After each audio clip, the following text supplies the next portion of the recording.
Well, thanks for staying with us. Bernice Abubeidu Lanza. Where is she? Oh, there she is. It's a beautiful brand new day, isn't it? Drama. Drama. Good morning. How are you? I should have read drama or something in addition to everything in my skill set. But I was hoping you would react to that. It's a beautiful brand new day. You should go like doom, doom, doom, doom. What do you say? Shall we do this again? It's a beautiful brand new day.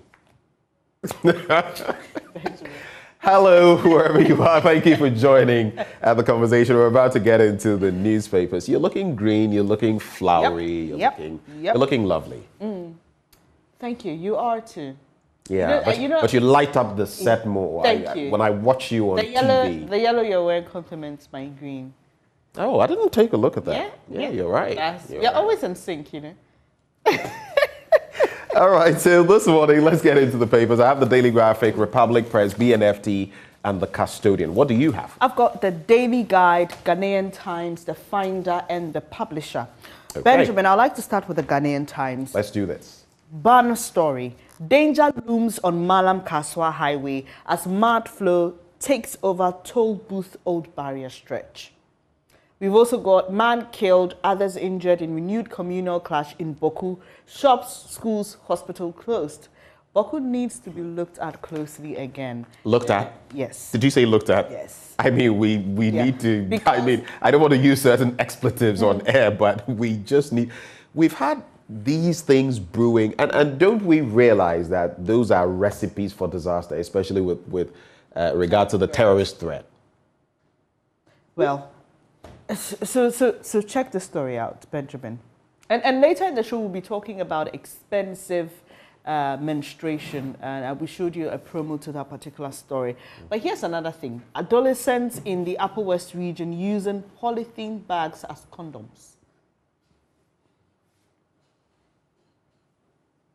You know, sometimes I hear some stories and it strikes me as though we were light years, aren't we, behind some parts of the world. In the 21st century, some things just beat my mind. But this points to a problem.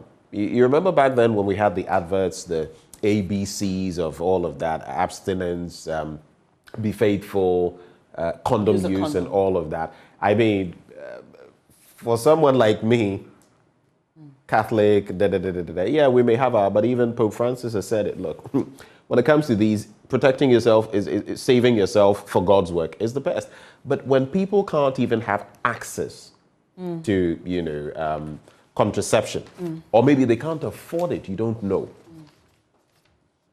And our HIV numbers, have you seen? Especially when COVID came and we're paying a lot of attention to it, and rightfully so, there was a bit of an upsurge. There were indications, look, don't throw away the fight against HIV. We had to resuscitate that. But this makes for very, very sad reading. But you know, the issue here is not even the cost. It's about the... Yeah, so I was just conjecturing what... But I thought I should just say that, and it makes the story more interesting. What's the twist? You're shy. But that in itself is a problem. Do you realize that? It is a problem. If the system is such that people will be stigmatized, so to speak, when they go to purchase, you know, as some will say, the rubbers, then we create a system where, because people are shy, they will do the wrong thing, exposing themselves, they'll get infected. Some of them definitely will, and then we have, you know, a case on our hands. But before you go on, let's bring in Dr. Asa Santi, who joins the conversation, gracious enough to join us for another morning. Doc, a very good morning to you, sir. Hello, Doc. Good morning. Good morning. I love your frames. Reminds me of something that I have. Oh, Bernice, have I told you Doc is a former lecturer of mine? Oh, is he? Yes, he taught me political science at a point. I'll find out from Doc behind the scenes what kind of student you were. But Doc, before you join... An ace student. Beyond your performance in academics, I want to know what kind of student you were. Doc, before you joined, we were talking about the story on the front page of the Ghanaian Times about adolescents in the Upper West region using polythene bags as condoms. And the story is by Lydia Darlington Fojo from WA. And the young people say they are shy. The other thing is that they say they live in very small communities. And so once you go to purchase a condom, before you get home, your mother or your father has been told. And we know the impact this has even on their health, their general health. Because where are they getting these polythene bags from? How sterile, how safe are they? What are they introducing into their bodies when they use these things? Doc, your quick thoughts on this. Yeah, very unfortunate situation. It's all boils down to a lack of education. There has not been an effective education on these things. So some people don't know how to go about them. And that is all. If we start the process now by giving effective education, people will get to know that after all, there is no crime going to purchase a condom from a shop. And then those pharmacy attendants will also do the needful by, not stigmatizing those who go there to purchase these things. So we need education, effective one, of course, and this will be a thing of the past.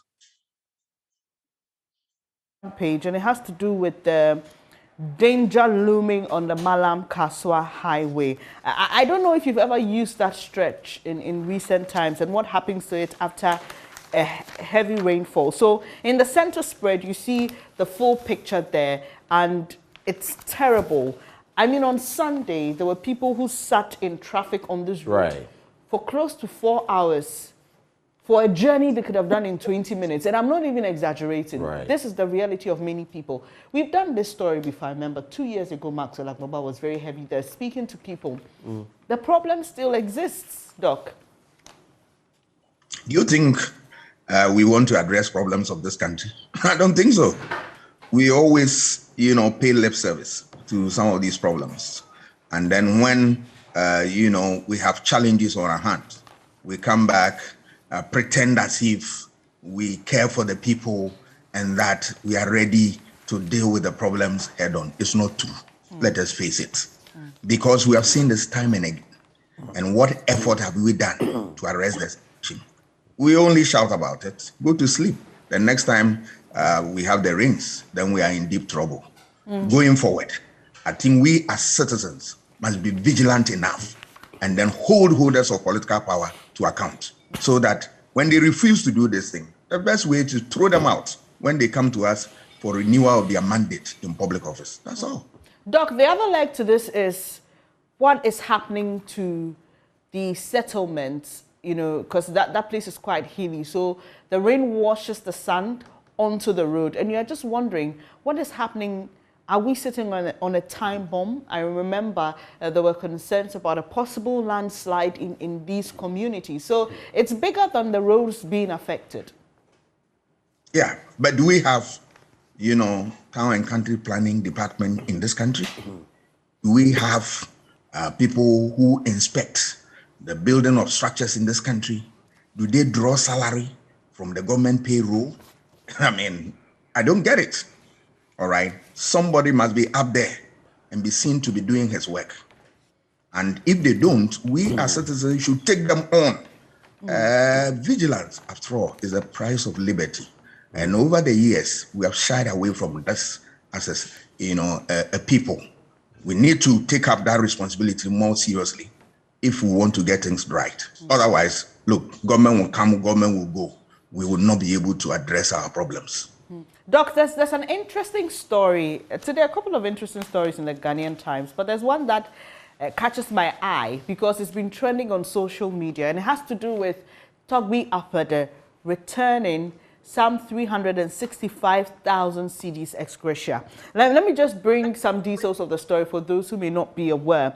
The paramount chief and Agbogbomefia of the Asogli state, Togbi Apede the 14th, has rejected 365,000 cedis paid to him as ex gratia for being a member of the Council of State from 2017 to 2020. Now, he says in a statement released that it was not appropriate to receive the said amount, which he already took monthly salaries, when he already took monthly salaries and benefited from other privileges for serving on the council. And he also says that he does not think the payment was made to trap him, as is being speculated, but believes it was paid to everybody who served on the Council of State. However, quote, I thought that extra payment was inappropriate for a short, effectively part-time work for which I received a monthly salary and was entitled to other privileges. Doc, you are a political scientist. What does this communicate, this action by Togbi Apede? This is a shining example that we need to emulate. I salute him. I salute him.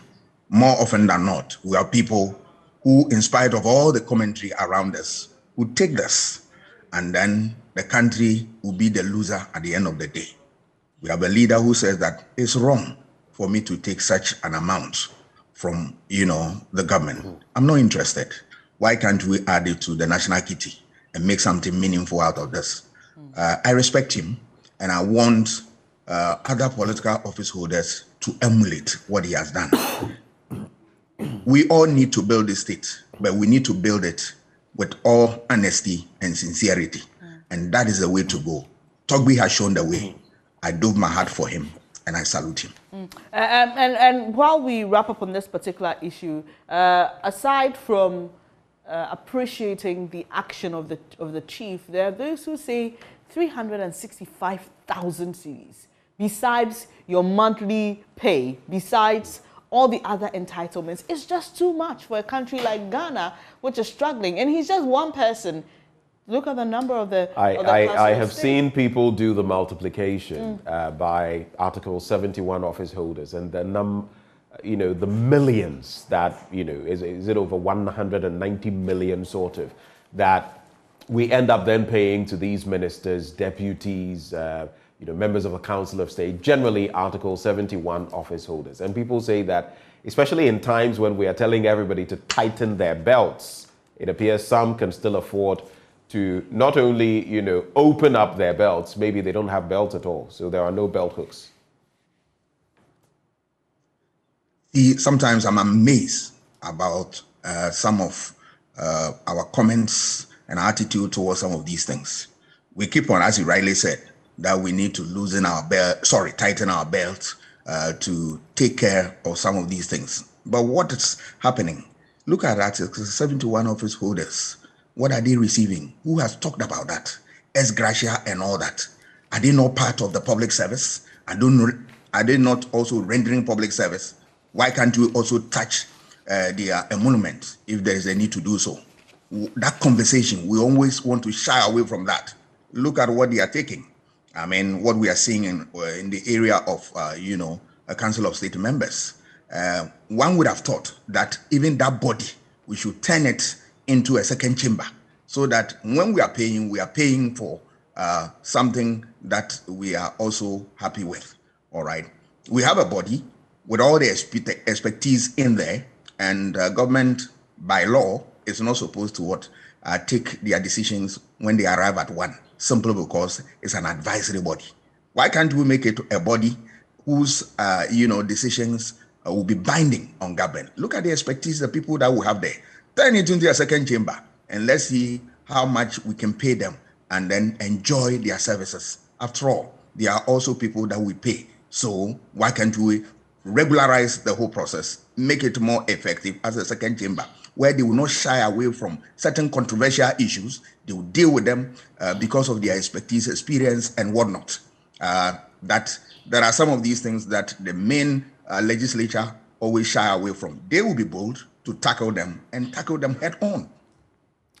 It's interesting, you look at these dimensions. Yesterday, talking about public sector wages and what the government statistician had said, the sort of furore it had raised. I brought up this specific matter about Article 71 office holders and whether, look, when you're telling the rest of the people, times are hard, tighten your belts, and you're increasing public sector wages by about 7%, they would also be willing to do same. But what I got from the academics was, this is the law. They are merely complying with the law. So the law says they should get X amount. But that is where I feel, Doc, that conscience should come in. And I feel he reflected that. When you go on social media and you look at the reactions to what Togbi Apede has done, I am not saying it is wrong, but I imagine the look on the faces of the other members of the Council of State who had same hit their accounts and said, well, I'm not saying it is wrong, don't get me wrong, but I'm saying we seem not to have that feeling for the rest of the people.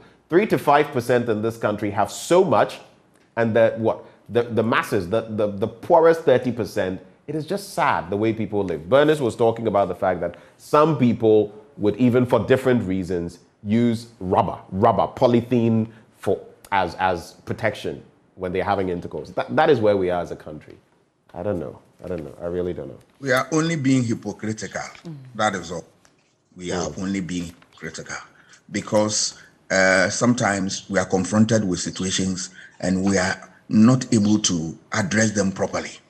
Let's look at the government statistician's, lecture that he gave, that most of the public servants, all right, are earning something more than what they work for.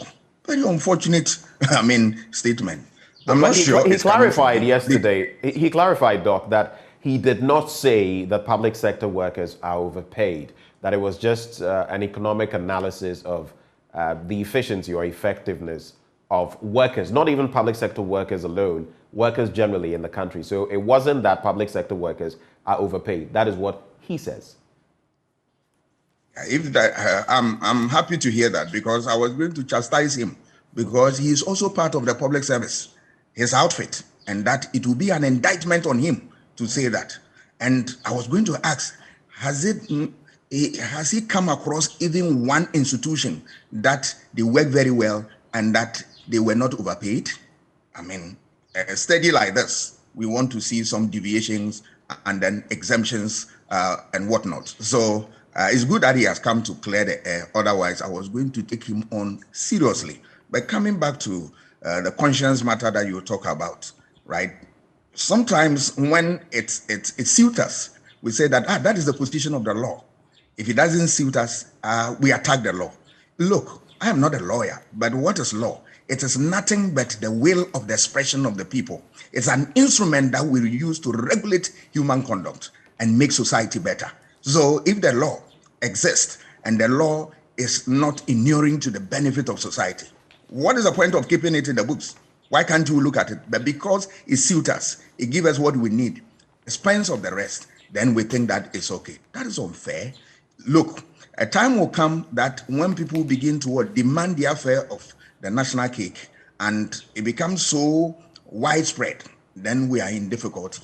And that is what I, as a political scientist, want to, caution the society about. That let us be fair to all manner of workers in this country. Because if you look at even the directive principle of state policy, it's saying that equal work for equal pay. Right. And we see the disparity and it creates disincentive for work. We need to address this. Well, let's quickly go through the Daily Graphic newspaper. When you look at the middle spread or the center spread, 45,000 students benefit from free TVET education. That's according to Vice President Dr. Mahamudu Baumia. There are other stories there. 2022 Green Ghana Day, Lands Ministry targets 20 million trees. Friday, there's after 7-year break, Insurance Awareness Month relaunched, and MTN Ghana contributes 3.1 billion Ghana cedis to national revenue. But two quick stories to take a look at very briefly. The nation's auto hub is losing its luster. Floods push dealers out. I'm talking about those who operate around the Odo area and how, again, our failure to do the right thing is causing them a whole lot of havoc.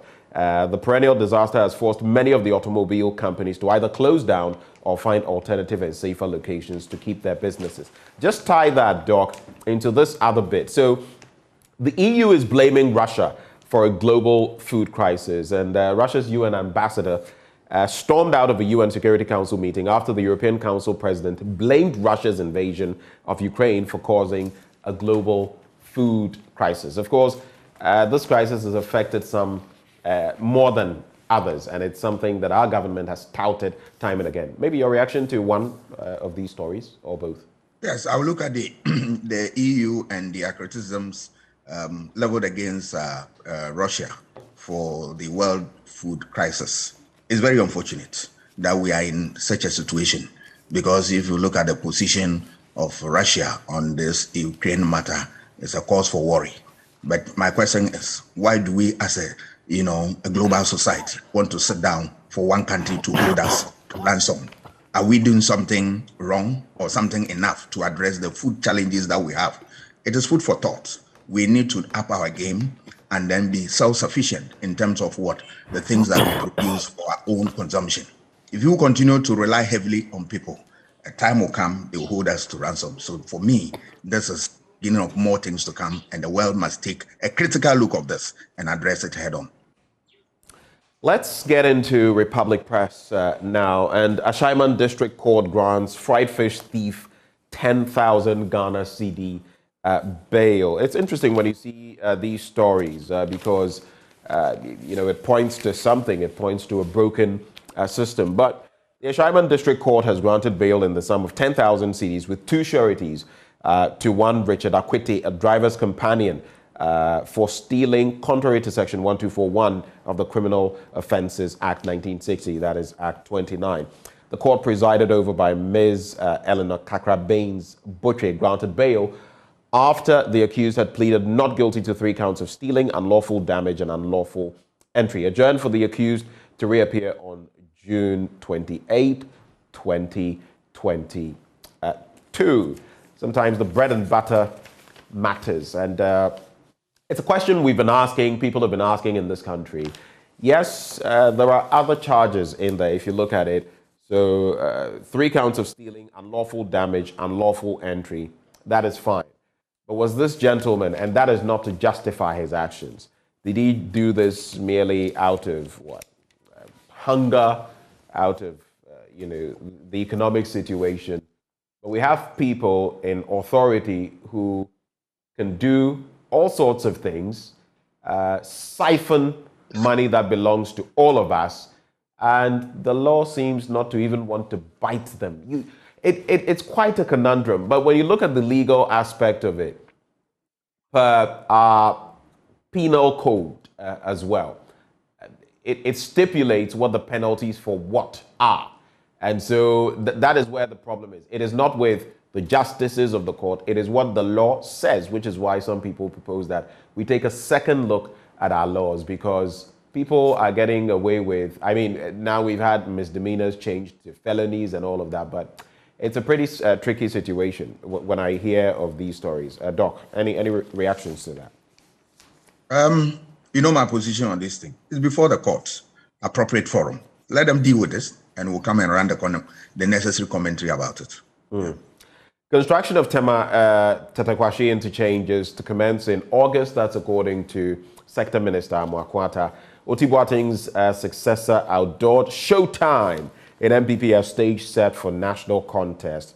And Togbe Afede stirs trouble as his rejection of ex gratia increases calls for its abolition, basically. So now, on the back of what we were talking about, some are even saying, a bit close to what you were suggesting, that it's either we get a second chamber out of the Council of State, or maybe for the work they do, and again, this is not to demean the work they do, but Togbe himself in a statement says, we sit very few times in a year. What are we doing? So that I got a salary.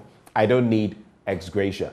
And again, for me, I feel it is an appeal to the conscience of people in leadership, especially those who have been there, you've done that, you have, that can go into, how about people say, I have it all. You know what? This sum of money, I'm donating it to, let's say, my community, whatever. They don't have this school. I'm building a school. That is my gift to the community. Whatever happened to charity in this country? Anyway, there's also Galamsey Don Caged. Your quick reactions. I'm done with Republic Press, Doc, and then we can. Yes, we have said it time and again that, look, that institution or body is an important one. That is a Council of State. But our worry is that they are just an advisory body. So if we want to pay, ensure value for money, look at the sums of money we give to them in terms of what? Salary and in terms of allowance. Then why can't we put them in effective what? make them very effective so that their decisions will be binding on government. For me, that is the way we should go.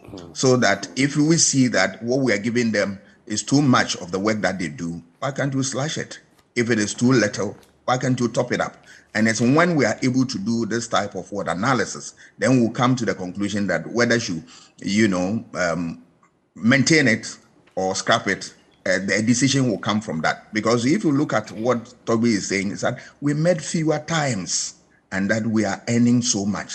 It means that, look, not much work is there for them to do, or they don't have much on their hands, so to speak. If we want to make effective use of that body, I think we should go the second chamber way. Because, look, you are likely to have a lot of people who will follow the footsteps of Toby and say that we are donating, we are doing this, we are doing this. Because let us look at the caliber of people. These are people who have distinguished themselves in all the walks of life, and they are in there.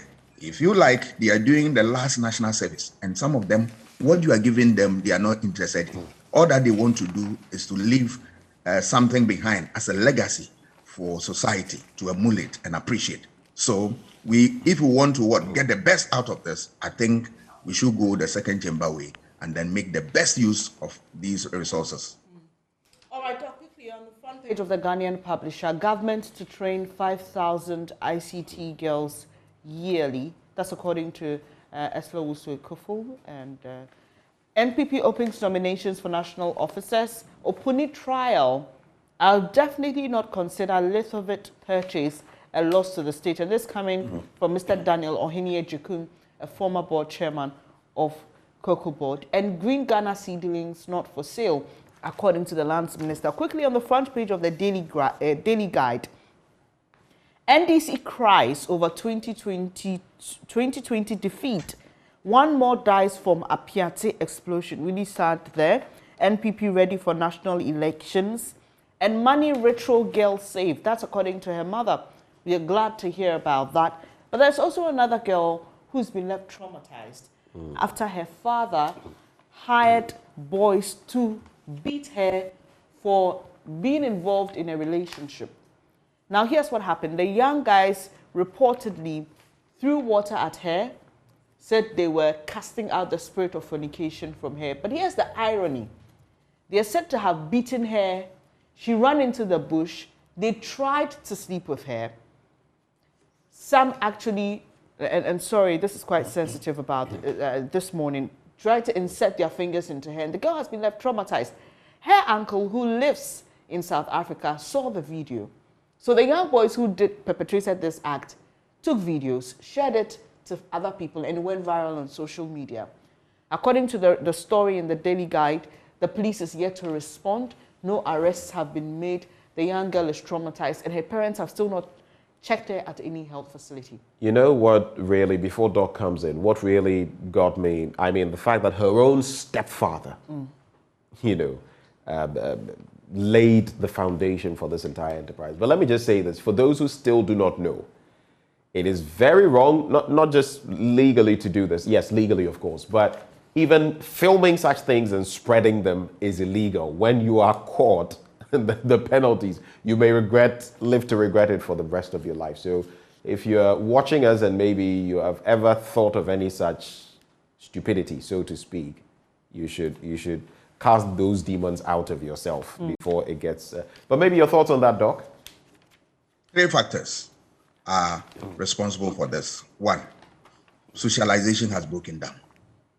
In the family, in the school, churches, mosques, public places, and all that. Where, if you take the family, where we inculcate right values in children, what are we saying? It has broken down. The do's and don'ts system within our families, gone. So now, there is nobody to monitor what a child does. There's nobody at home or who is following the child's development, all right? And that is a problem. Go to school where the curriculum, all right, shy away from, effective education in this regard. And that is a problem you find ourselves. The churches, the mosques, the religious places, what are they preaching, all right? something else other than what? The proper internalization of these ethos of society that makes us people better. And of course, the national education that we have, NCCE, what are they doing in this respect? All right. The justice system, what are we seeing? People who perpetrate these crimes, what has happened to them? All right. What do we see as the justice system delivering to them to serve as deterrent? These are all factors that have brought us this far. If we want to make this state a better one, we need to take a critical look at these factors and more and address them in a way that it will make this society fit for human habitation. But Doc, what are your thoughts on our social services? So clearly this young girl, we are told, is traumatized. They had to take an uncle who lives outside the country to intervene. In other jurisdictions, once this video went viral, that young child will be looked out for, taken out of the family, given some medical treatment, given some psychological help. There is institutional breakdown. All right. This calls for, a rapt response to this problem. What are the institutions doing? Are we supposed to talk about that before we get them energized? They know their duties. Once there is a trigger event, you have seen it in the media and other places. Quickly, you need to rush to that and then deal with head-on. What are we seeing? See if the institutions do not exist, and then we need to do a lot to lift up the game of these institutions so that they can respond to some of these things in a very fast manner.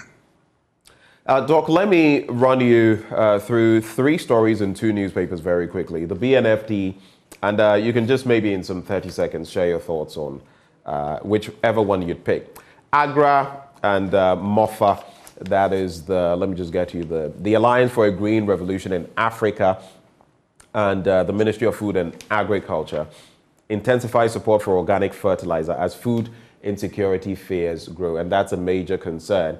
There's also government misses bond raising target by 28%, and for a 3rd consecutive month in May 2022, this has happened, dampening liquidity conditions on the money market continued to weigh on government's auction target as 6.43 billion Ghana cedi target size was missed. So government is missing its bond targets. There's a push for organic fertilizers. In the Custodian newspaper, National Cathedral to generate $95.5 million in 5 years. That is what the speculation is. The speculation. Yeah, but talking about the National Cathedral, guess what I just saw? What? So this is by the Ministry of Finance, signed by Ken Oforiatta, RE seed money for the National Cathedral of Ghana. You know, there have been calls for government to publish the amount. So here's what we are seeing, $25 million. Well, that's the latest. Yeah, that's the latest. That's the latest. Almost 200 million, cedis. And we're saying that it will generate 100 million in 5 years. I don't know what your thinking is, but to be very blunt, and this is a subject 100 million cedis or dollars? They're talking dollars. Okay. They're talking dollars here. And pardon me, but I just get befuddled thinking about this entire situation. But maybe I'll hold my horses. There'll come a time when I'll have more time to, delve more into this entire National Cathedral bit. Sometimes you bring certain stuff up and it's as though you were the devil because you were against this. But when you have 3,000 nurses leaving your shore who left because they were not getting the right pay, when you have people using, what do you call it, polythene instead of condoms, when you're struggling to pay NAPCO trainees and NSS trainees, when your roads are as bad as they are, when your Tema motorway, this country, anyway, it gives me a headache. But maybe your concluding thoughts. That's how I will wrap, Doc. I share your pain. And why am I saying that? Look, the bottom line is that we don't prioritize the things that are of importance to us. No. All right. I'm not saying that cathedral project is not good. But at this time, is that what we need?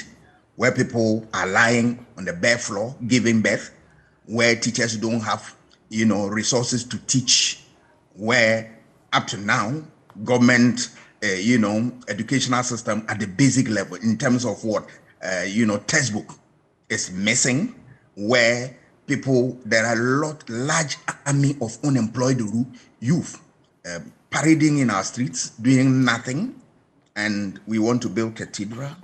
Look at our health system. One would have thought that, looking at the credibility of the president and the people around him, why can't you leverage on that and even solicit for 1 cedi project, 1 cedi, donation to build first-class hospital so that the cocoa seller, the kayaye, can also go there free of charge and see the multiplying effect that when that structure is erected and people can go and have health services free of charge, you see the next time the cocoa seller will donate 2 cedis, not even 1, and be proud of it. I was in Washington, D.C., and I saw, things that people have done there and the contribution. They've, erected walls, written down their names, that these were people who contributed. And these are the things that we need to study and help to bring into our system and make it work. You build cathedral, you destroy structures, and when people talk about it, nobody is ready to accept it. And then what pains me is that, as you rightly said, as if you, the one talking about, you are against the word of God and all that. Look, it is important to address our issues and forget about following all manner of stories that will not, bode well for our country. And people come out, strongly to defend some of these things, but they hear story. Look at people we see on television every now and then, that my child is sick and that I'm appealing for funds and all that. Is that what our leaders want us to see? Where are those religious leaders? Do they see these things? Does it comfort them? And that is that our priority? Well, some of them cite the issue of the woman with the alabaster box and say, well, you will always have the poor with you, and why would you chastise somebody for pouring their hearts out to their Lord and their God? That's the defense they raise, even on... Am I the one to pay for that? I am the one to pay for it. All right, who says that I believe in your God that you believe in? What about I don't even believe in the existence of God? I want to exist as a human being and then take my destiny in my own hands. Why are my taxes being used for this exercise where there are other pressing issues? Can't we look at it again? Are you with those who say that, this is the president's dream, not our dream? So if he wanted to do this, he should have found a way to fund it himself. Even if he wants to use our taxpayers' money, then it must come with our approval. Do you agree with such I agree 100% to that. Because look, is it the case that I share in the president dream? Do I believe in what the president believes in? All right. These are questions, legitimate questions. Who says that I even believe in the existence of God and believe in projects like this? A conversation of national character will elicit the type of response that we want to deal with this issue, but not a blanket policy that take it or leave it. This is what we are going ahead with, and that you have people supporting. It's very unfortunate. Governance is a dialogue. It's give and take. So you have a position, bring it out, let's discuss and find a common ground that everybody will be proud of and will defend it when that policy comes on attack. But if it becomes a blanket something, and it's at the expense of the taxpayer, then I'm afraid you get such sentiment. And that is the aspect that gets really rubs my craw. The bit about willy-nilly, upil. This is what we're going to do. But there's a price to pay for this. If you don't want to listen in government and you want to have a posture that annoys the public, then the price is what? During election, people will not listen to the message. Irrespective of how potent, how useful that message is, they are not supposed to listen to it, because you are not prepared to listen to them when it comes to policies for the people. Thank you so much, Doc, for joining the conversation. And we want to see more of the fashionable glasses, the frames. I loved this one. Do have a wonderful day. Thank you. Do have a wonderful day. God bless, brothers. You too. Yeah. So we're getting into sports now, up next, and after that we get into our big stories. Do stay.